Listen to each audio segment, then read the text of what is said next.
Sekarang kita masuk tayamum ya. At-tayammum huwa isalu turabi ilal wajhi wal yadaini bi syara'itil makhsusah.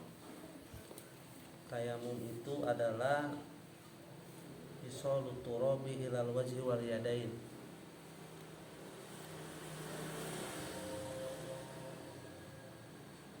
Menuangkan debu atau mengalirkan debu ilal wajhi wal yadaini kepada wajah dan kedua tangan. Bisyara'itil makhsusatin dengan syarat yang khusus. Wa yasihut tayammum dan sahnya tayamum fil hadari was safar, baik ketika waktu saat itu waktu ada hadir atau di dalam perjalanan. Jadi tayamum itu boleh dalam keadaan sekarang hadir atau dalam perjalanan. Dua. Wa yujzi'u anil hadasil asgar wal akbar, dan boleh dia itu tayamum untuk hadas kecil dan hadas besar.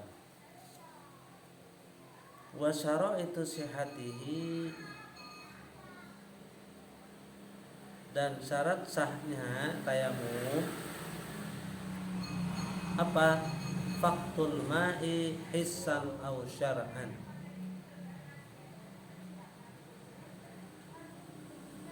tidak adanya air secara hissan aw syar'an, secara hissan aw syar'an, secara hisiah itu secara apa namanya, yang tidak nampak begitu, hissi. Ada lagi secara syar'an. Untuk jelasnya lihat di bawah. Terusannya fal faqdul hissi, adapun yang dimaksud dengan hilangnya air secara hissi wa adamu wujudil ma'i ba'da talabihi fil haddil ghausi mutlaqan, tidak adanya wujud air setelah mencarinya fi haddil ghausi mutlaqan, yaitu pada batasan haddul ghaus, yaitu batasan yang dibutuhkan.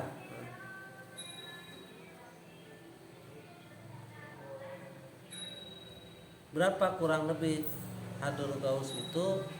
Dari ukurannya adalah yang paling dekat dari sekitar area rumah, kurang lebih 150 meter sampai 200 meter itu ya. Jadi kurang lebih 200 meter. Kita cari dulu sekitar rumah.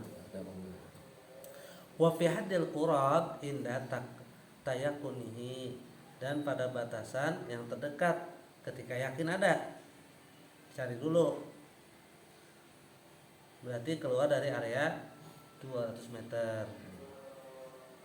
Wala yajibu talabuhu fi abada min zalik wa wal musamma bi haddil bu'da, dan tidak wajib mencari air fi abada min zalik, lebih jauh dari itu. Wa wal musamma bi haddil bu'da, yang itu dinamai dengan batasan paling jauh.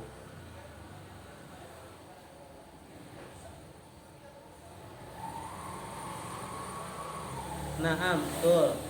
Yundabu, disunahkan takhirus sholat, mengakhirkan sholat. In tuyukina, jika diyakini usulul ma'i, datangnya air, akhirul waktu, pada akhir waktu. Liyusolli habil wudu, untuk sholat dengan wudu.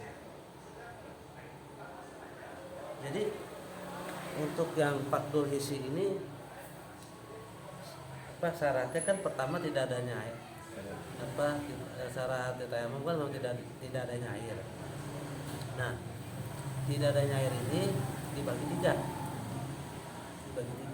Satu, berarti cari air sekitar rumah kurang lebih 150 meter. Nah, dua, cari di batasan yang kedua. Maaf, yang pertama adalah pada batasan menggajang. Pertama cari di sekitar rumah. Jika tidak ada, cari yang batasan hadul kaus sekitar 200 meter. Baru setelah itu cari pada yang ketiga, yaitu batasan hadul qura, yaitu sejauh 4,5 km. 4,5 km. Kalau sejauh 4,5 km tidak ditemukannya air, tidak wajib mencarinya.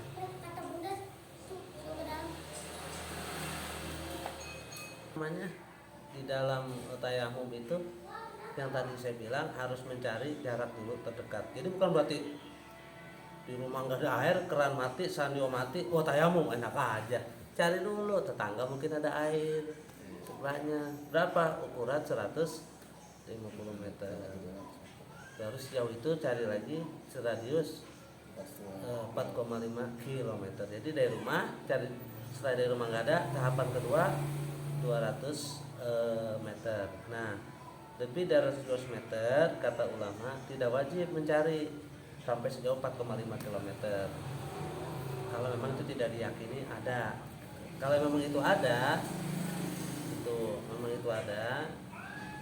ya sudah, maka dia wajib. Kalau misalnya tidak yakin, maka tidak wajib mencari sejauh 4,5 km. Iya, harus cari itu. Nah, maka kalau misalnya yang 4, km itu disyaratkan memang wajibnya mencari air dengan amannya diri atau barang ataupun harta. Ada nih air 3 km dari rumahnya, tapi banyak begal, banyak pembunuhan, pemerkosaan, atau kita dirampok, berarti tidak wajib, karena syaratnya adalah aman.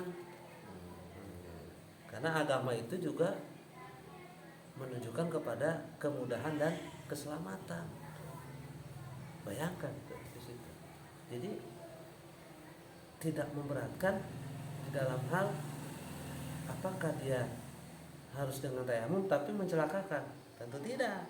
Nah di sini maka ada air tapi mencelakakan, sudah pakai tayamum. Atau tidak takut akan keluarnya waktu. Ada air 3 km, terus tahu-tahu habis isya kita nggak cek lagi, air habis. Ternyata subuh bangun 5:30, nah ada selisih waktu 20 menit. Kamu nyari air ke sana 3 km. Kalau kamu cari air ke sana, waktu akan habis sholat. Kira-kira tayamum atau cari air ke sana? Tapi kamu tahu di sana ada air. Tapi kalau kamu ke sana waktu habis. Nah, kita pakai nalar. Oh, berarti apa? Tayamum. Gitu loh. Tapi untuk yang kita bicara di Indonesia, sepertinya saya bilang sih waktu di pengajian lain tidak mungkin tidak ada air. Karena kita ini negara perairan, kita negara kemaritiman, negara air. Yang hampir 80% kita tuh air. Jadi susah untuk ditemui tidak adanya air untuk hal berwudu saja dan mandi. Hampir mustahil di Indonesia. Nah, kita bicara hukum, seperti kita mungkin aja di Timur Tengah di mana. Tapi di Indonesia kayaknya tidak mungkin. Dan para ulama sudah mencatat di situ. Ulama Indonesia semua hampir tidak mungkin di Indonesia. Anda mencari di Jawa, di sini ada air, sumber air danau, air laut. Indonesia di mana ada? Di Jawa, sebelah mana? Brebes, air. Istri kering bisa dapat cari di daerah mana. Terus barang-barang kita bisa simpan tuh air. Pakai apa? Oh, ditaruh di mobil kah, di motor, pakai dirigen, pakai drum. Bisa. Sepertinya, dan saya sepakat dengan ulama yang lain bahwa hampir tidak mungkin menggunakan tayamum faqdul hissi yang ini. Ya. Nah, jika memang misalnya adanya air itu diketahui memang di akhir sholat, maka wajib mengakhirkan. Misalnya nih, suatu warga adanya air tapi muncul biasanya mau ashar jam 3 lewat misalnya. Terus gimana nih sholat zuhurnya? Menurut ulama di sini maka sholat asyara disunahkan mengakhirkan.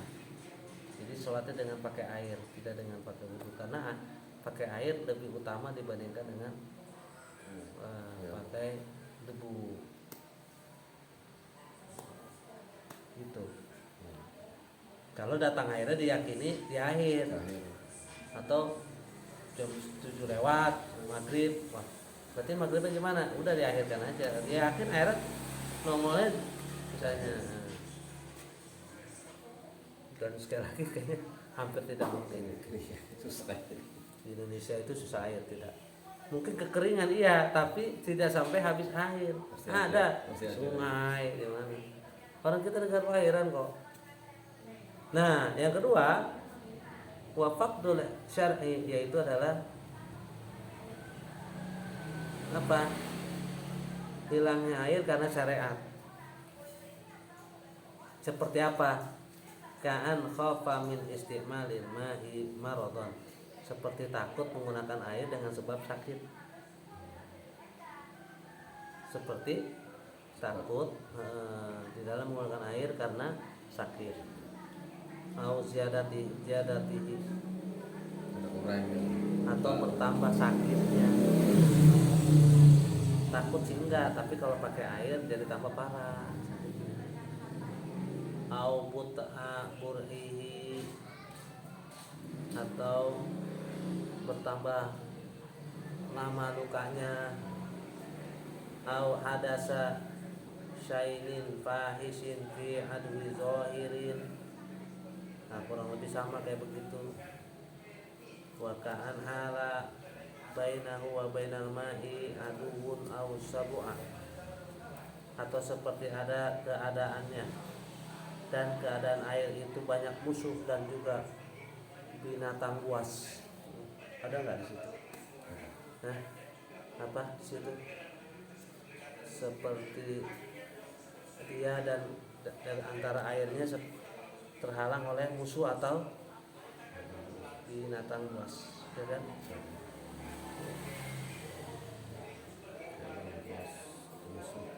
Iya, iya kan saya bilang tadi. Atau sakitnya bertambah parah tadi, luka jadi tambah lebar atau memperlama sembuh. Wakaan ihtaja ilal ma'i li'ansin hayawanin muhtaromin.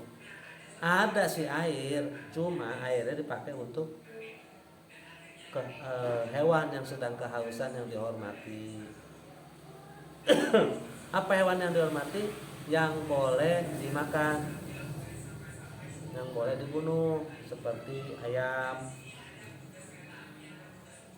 seperti bebek, burung. Nah, kalau seumpamanya ada air tapi buayanya kehausan, ya lebih baik buat kita wudhu dan mandi. Atau ada ular atau ada harimau, mana yang lebih dahulukan? Kita berwudhu, ada air, daripada mendahulukan untuk macan. Kenapa? Karena bukan yang dihormati. Kita yang dihormati bebek, ayam, itik, kambing, sapi, kita kasih dia. Bau.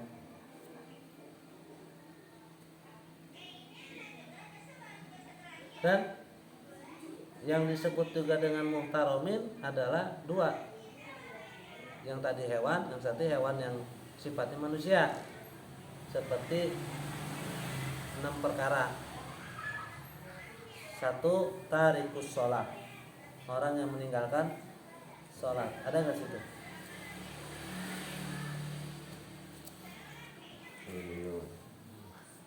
Dua, wazanil muhson, penzina muhson, penzina tapi sudah menikah. Wal kafirul harbi, dan orang kafir harbi. Wal murtad, orang murtad. Wal kalbul akur, anjing liar. Wal khinzir, dan babi. Yang keenam ini, apabila ia butuh air sedangkan kita butuh buat wudu, maka dahulukan kita buat wudu. Tuh.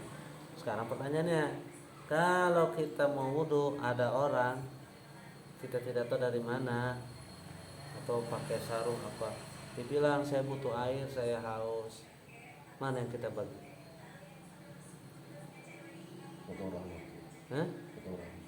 Buat orang. Kecuali kita tahu ini orang penzina, Pak minta air Pak, kenapa? Saya buat mandi junub Pak. Saya habis berzina, saya mau tobat, nggak boleh. Tonton. Atau orang yang selalu ninggalin sholat, kita tahu dia ninggalin sholat, nggak pernah sholat, terus dibilang, Pak, ya saya buat minum Pak, atau buat masak indomie Pak, tidak boleh. Nah, yang ini kemungkinan masih bisa untuk dikategorikan bahwa ia dalam arti bertayamum, sebab ada air tetapi cuman dia sakit, ya kan? Kata dokter, Pak jangan kena air dulu ya, kalau bisa nanti kalau kena air sakitnya tambah parah karena luka bapak nih dan sebagainya. Itu boleh. Nah yang ini bisa kategorinya.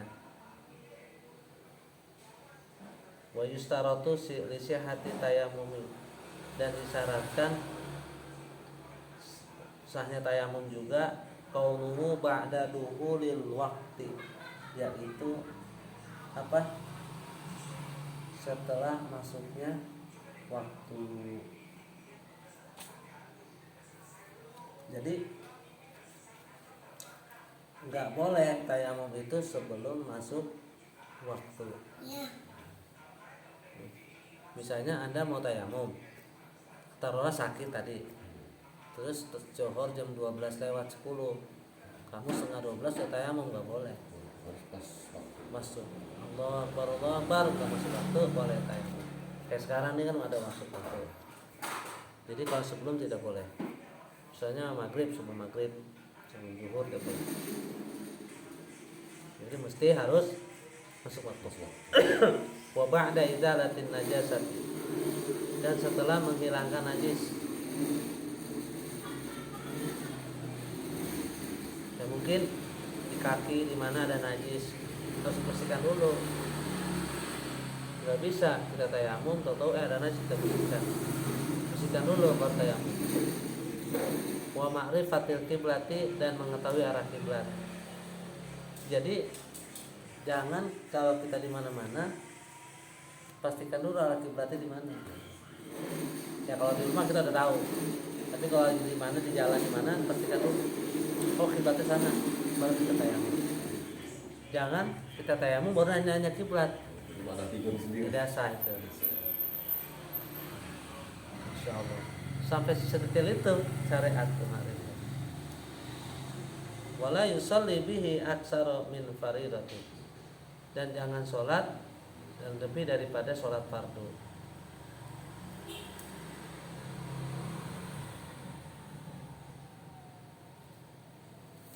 Wa yusalli bihi ma syaa minal janaiz wan nawafil, dan bolehkan padanya masya'a, yang sekehendaknya daripada sholat janazah dan sholat sunnah. Jadi tayamum itu satu tayamum untuk satu sholat fardu, tidak boleh lebih dari satu fardu. Mau sholat zuhur tayamum, mau asar tayamum, mau maghrib tayamum, mau